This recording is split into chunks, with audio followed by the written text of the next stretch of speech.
एक जागा जिथे प्रत्येक मशीन नाही तर एक संधी आहे स्वतःला घडवण्याची। ही जागा म्हणजे Chhajed fitness club, Rahuri factory मधील सर्वात विश्वसनीय आणि हायटेक जिम। महिलांसाठी स्वतंत्र batches and trainers, 100% safe and positive environment, AC सह पूर्ण सुविधा असलेली जिम, hitech equipments, full body workout साठी योग्य। तर यायचं कुठे आहे? Chhajed fitness club, Tarabad road, Rahuri factory. आवाज जनतेचा, लढा सर्वसामान्य जनतेच्या न्याय व हक्कांसाठी। देवळाली प्रवरा सोसायटीच्या चेअरमनपदी मंजाबापू सावित्रा वरखडे तर व्हाईस चेअरमनपदी बाबासाहेब जगन्नाथ शेटे यांची बिनविरोध निवड करण्यात आली।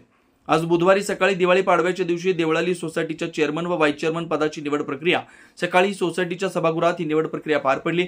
रोटेशननुसार दरवर्षी चेअरमन व व्हाईस चेअरमन निवड दरवर्षी दिवाळी पाडव्याला केली जाते। आगामी 1 वर्षासाठी चेअरमनपदी मंजाबापू वरखडे यांची तर व्हाईस चेअरमनपदी बाबासाहेब शेटे यांची निवड करण्यात आली।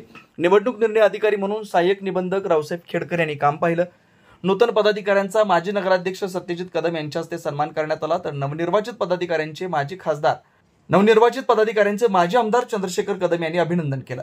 यावेळी मावळते चेअरमन शहाजी कदम, मावळते व्हाईस चेअरमन दिलीप मुसमाडे, माजी नगराध्यक्ष मुरलीधर कदम, माजी उपनगराध्यक्ष प्रकाश संसारे, मच्छिंद्र कदम, माजी नगरसेवक अमोल कदम, किशोर तोडमल, उत्तम मुसमाडे, राजेंद्र ठूस, सुदाम भान, संतोष चव्हाण, सूर्यभान गडाख, सुदाम भान, सुधीर टिक्कल, राजेंद्र पंडित, संगीता वाळून, स्वरूपा कदम, कुंडलिक दळवी, भाऊसाहेब वाळुंज, अभिजित कदम, संदीप कदम, जगन्नाथ वरखडे, संजय नालकर, संदीप वरखडे, राजेंद्र सांगळे, संजय वाणी, कारभारी वाणी, भाऊसाहेब आरंगळे, रामभाऊ वरखडे, डॉक्टर साईनाथ वरखडे, संस्थेचे सचिव गणेश चव्हाण, चेतन कदम, अश्विन कदम आदींचा सभासद, संस्थेचे कर्मचारी व नागरिक उपस्थित होते।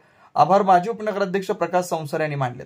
आगामी नगरपरिषद दृष्टीने भाजप तथा कदम गटाने जत्त्यातील वरखडे व शेटे या संचालकांना चेअरमन व व्हाईस चेअरमन पदाची संधी देऊन तयारी सुरू केल्याचे दिसून येत आहे।